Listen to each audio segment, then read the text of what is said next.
CEO Ron Shaich, no stranger to this program. Good morning, Stuart. But you have been a stranger to artificial trans fats for years at Panera. Half a decade. We were one of the very first to remove Half a decade. Now that's an attempt to make it sound like a really long time. Well, it's 5 years. Let's say 5 years. Let's say 1,500 days. Whatever you like, Stuart. Okay. Now wait a minute. Yes. You have no chemicals additions, no artificial flavorings in your food. Yeah, we've announced we're removing artificial colors, flavors, preservatives, sweeteners. Basically, we're trying to give consumers a transparent line in the sand that they know the food is of the highest quality. You have run away with the PR message that this is healthy food at Panera, and your stock has done wonders. Stuart, I always find myself disagreeing with you. I wouldn't say we ran away with the PR message. What I would say is we've been committed to this for nearly 2 decades. And people are coming around to where we're coming around to. Okay. You know, we started with the antibiotics 11 years ago. We were the first chain in America to remove... so, any meat sold in your operation cannot come from an animal that's been... antibiotics has been... Well, any chicken, any pork, any of our turkey is all raised without antibiotics, no antibiotics ever. The interesting thing to me is 11 years later, we have McDonald's following us, Chick-fil-A following us. We have any number of companies that are now coming around to it. And what's interesting, same with trans fats. We did it now a half a decade ago. The world is following us. Okay. You can go to caloric information. 5 years ago, our industry was up in arms. They want us to put calories on the menu. We said, you know what? We're in the business of building trust with consumers. We want to have transparency. Okay. Now, what about the principle that's involved here? Yes. The government says, get rid of them by command. We are the FDA. You will get rid of them. Right. Do you object to the government laying down that command? Well, I think the way real change actually happens is through the marketplace, and we would undoubtedly agree on that. Do you bridle a little under the FDA's command, get rid of artificial trans fats? Do you really want the government telling you how to run your business? I think the government needs to establish policy, and I think it's productive when they do. I think that most of us often are hesitant in it, and there are things that are done for the general good. And I think if they're applied to everybody, it's a positive, quite frankly. Okay. I got one more for you. Go for it. Yesterday on this program, we had on the air a billionaire. His name is Nick Hanauer. He was the first investor in Amazon. He's passionate about $15 an hour minimum wage. That's what he insists. That's the way we should be going. I asked him, I said, look, if you do that in fast food operations or, you know, casual food operations all across the country, don't you cut the number of jobs? And he said, no, it's the exact opposite.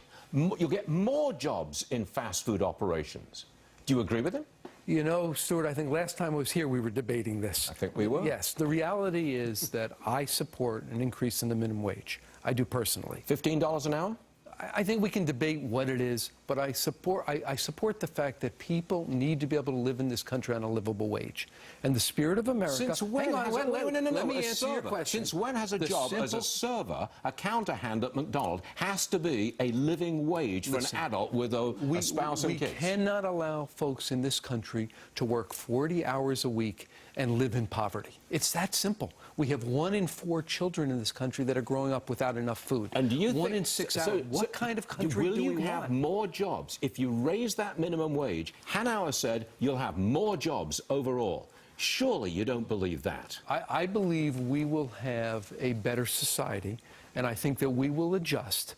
And what you will ultimately find is that we will have done ourselves right. You're a government guy. Let's just say I'm a progressive.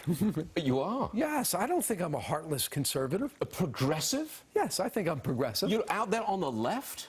I didn't say left. I didn't know that before we came in here. I did not know that. Stuart, that's why you enjoy having me here. Who said I enjoy this? You do every time. We have a good discussion. So, would you go for $15 an hour minimum wage, or do you just want the Obama policy? I think it's $10.25 at some point. What would you go for? After all, if you're going to make it $10, why don't you make it $15? I think the point is this. No. Why not make it 15? Well, if you're going to have a command from the government, raise the minimum wage, Why No, not? I don't think, let's change the language. We as a society have to determine what kind of society we want. Do we want folks living in poverty? No. No, I want a competitive capitalist society where an So individual adds to the operation where they're working and climbs the food chain. That's what I want. That's what made America great, not a command from the central government which says, oh, No, you've got to pay them what more. made America great is that folks knew they could work hard, they could prosper, and they could grow. Yes. And yeah, we're in And it's agreement still on that. there. Well, the problem It is is when you still have people there. that are working 10 and 20 years in entry-level jobs, and they don't have the ability to even live a life where they can support themselves, we have a problem as a country. It's an entry-level that job. simple. Why are you still there 10 or 20 years later? And why do You may everybody not- has to excuse change me, because you staying you may in that not job? have the education we had, you may not have the capabilities we have, you may not be able to move forward. So are you in favor of charter schools and vouchers to get rid of the teachers' union in our public schools? I am in favor of the best. No, you're a progressive. Wait a Oh, second, no, wait a no, the second. teachers' union. I am in favor of the best education we can, and I am in favor of charter schools. I'm not a listen. Then you're not a progressive. I'm not a union guy. You're not a progressive. Right? I am for progressive policy. You're not a union guy. That leads to and a you're for better charter policy. schools, and you're still a But progressive. what I am not is heartless. I'm not heartless.